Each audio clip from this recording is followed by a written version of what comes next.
focus on mastery, master a skill or something that you're really passionate about, and just go all in on it and just really make a declaration for yourself that you're going to be the best at it. This podcast encourages and empowers you to create your own unique real story, develop your own unique real statement, and discover your own unique real self. The power is yours.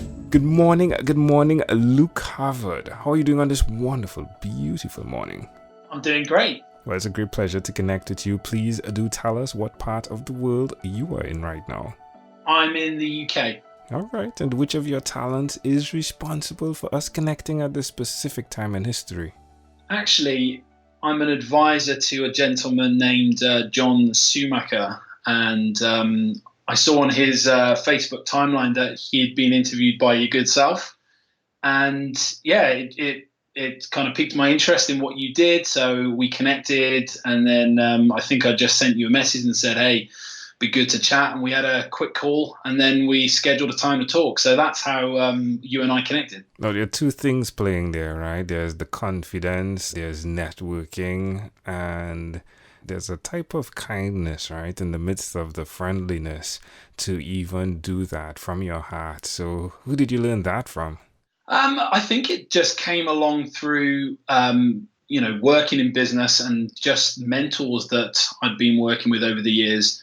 So I realized that, if you want to get ahead in life, you've got to give first before you can receive, and that's always been something that I've kind of appreciated when I've had it happen to me, when people have given to me, when, oftentimes I couldn't really kind of reciprocate in the same way. And now I'm able to do that for other people too. So I'm always thinking about, how can I give to someone? How can I add value? Even if there's nothing really on face value that they could potentially do for me. So. Yeah, it's great, right? Like coming up just coming through the hard times. Sometimes we do not even want to look back on that, right? It's like we want to disconnect, but truly reflecting on that really sets you up to help others, doesn't it? Yeah, absolutely. And I can be honest and say, look, there's a lot of hard times in life. I'd say life is probably hard most of the time, and there are short windows of where it feels kind of like you're in flow. But I think oftentimes, if you have people in your life that are able to support you through, this journey, it just makes life, it just makes life special, really. Entrepreneurship is something that's being marketed in a format where it looks like you have your freedom and things are great. How much of that do you believe is true when you see it marketed that way? Well, yeah, honestly, I'm a bit of a sharpshooter, and what I'd say is most of that is just marketing hype. Like anything takes work. Anything that's worth doing is never going to come easy. You're going to have to work your backside off. So I think to a certain extent, once you get a certain level of traction, yes, life can become easier when you've got more, I guess, access. You've got more opportunity, you've got more capital, but ultimately it's not a walk in the park. And there's plenty of courses out there saying 30 days to six figures and all this nonsense. Yes, like quite frankly, I know I've heard of quite a lot of these people who market those courses, and oftentimes the only way they've become wealthy and made their six figures or seven figures is by actually just marketing a course on how to do it. So yeah. I've not met one of those people who've done that successfully. If you are listening and you've done that, within the 30 window, right? The 30-day window, not anything else before, like I'd love to have a conversation with you. I really would love to have a conversation with you. Now, you're bringing coaching to people, and as you can hear, amazing audience, he is a straight shooter. How much is it necessary to be truthful in the midst of everything, Luke? Truthful. It's paramount at the end of the day. For me, in what I've done and what I do, I practice what I preach.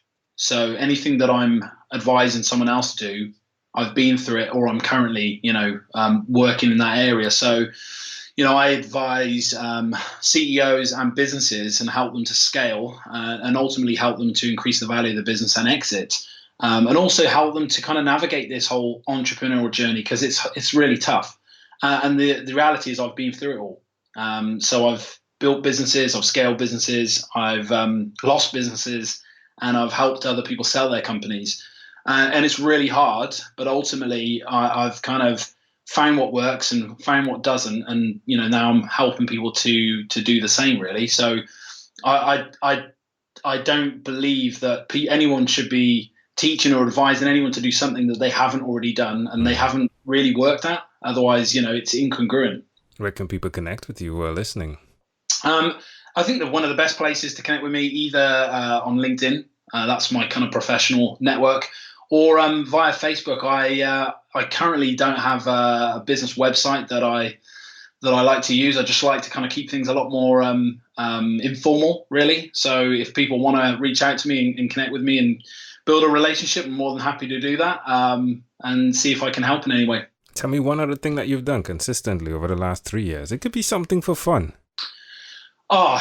Something that I've always been training. So I've always tried to be physically fit, more recently be physically healthy as well. So eating better. So I think being consistent with my diet, I do intermittent fasting quite regularly. So fast 16-8, try and eat, quite healthy and eat plenty of greens and work out well and not to eat too much sugar. So that's been something that's really helped me. And I noticed a correlation between when I eat unhealthily and when I eat healthy and how my performance can fluctuate. So that's definitely something I've tried to be consistent with. So just to someone that's listening, an entrepreneur, budding entrepreneur, or even the entrepreneur who's been at it for over decades, why they should even consider that? At the end of the day, I remember hearing the analogy that if you had a champion racehorse, you paid $1 million or £1 million for this racehorse, would you feed it McDonald's? And the obvious answer is, of course not. You're going to feed it the best grade food that you can, possibly find. And that's because, it's about fuel. And so in the same way, if we value our performance and we value our life, then why would we, treat our body like crap? We should be putting the best grade fuel in ourselves. And that's how I started to look at food. I mean, I do enjoy certain things a lot, but ultimately, when it comes down to it, it's fuel. And so I start to kind of train my mind and my body to just eat certain things that I might not think are the most enjoyable to eat, but I value the outcome of what that fuel is going to do for my body. Amazing audience. Again, you're hearing it live from Luke Havard. Luke, let's change gears for a minute. Let me now invite you into my time machine that is surrounded with beautiful, warm, blue Caribbean water. Luke, what's your earliest childhood memory? There's a lot, but I've got a kind of, it's a funny one, I think. I think I was really winding up my mother when I was about 10 years old. Right. And I just was really frustrating her. And I was, I think, quite a difficult child and teenager. And I remember just thinking, I was putting face at her and winding her up and like saying something to annoy her. And she just picked up something which happened to be like a dustpan, and threw it at me and hit me right in the head. And it nearly knocked me out. And I tell you what, it kind of woke me up really quickly that you don't mess with me. Your mother is a straight shooter, just like you, right? That's right. Some things from her. That's wonderful. If we fast forward to when you were 12, what was your favorite song? I think anything by Tupac. Right. I just kind of stumbled across this artist and thought, wow, this guy's amazing. He really is so deep and soulful. So yeah, anything that Tupac did. All right.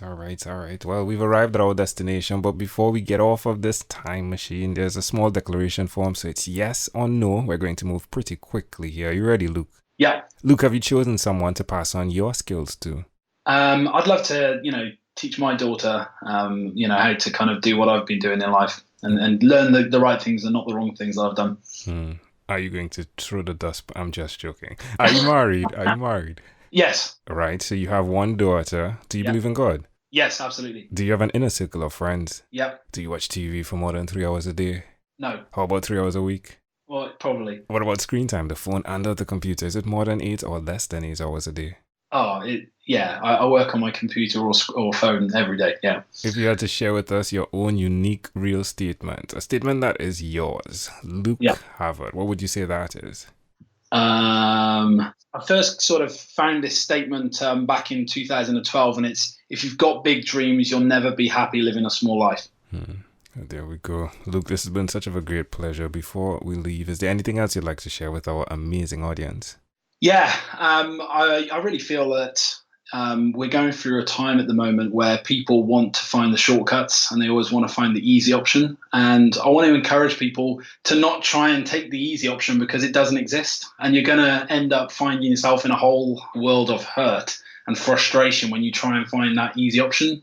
So to encourage people really to just focus on master a skill or something that you're really passionate about and just go all in on it and just really make a declaration for yourself that you're going to be the best at it and invest in yourself and really, become the best at it that you can be. And you'll just feel like you've really accomplished something in life. So amazing audience. Again, you heard it live from Luke Havard. This guy is a straight shooter, I'll tell you. And I love that. I really love that. The fact that he comes out with the truth and stands by it. It's one of the things you can always depend on, the truth. Luke Havard, again, a great pleasure. A pleasure I treasure. Thank you for being on what is inspired by 12-Minute Convos with Angel Jones. This podcast is produced by Pod Edits. Visit podedits.com for professional podcast publishing.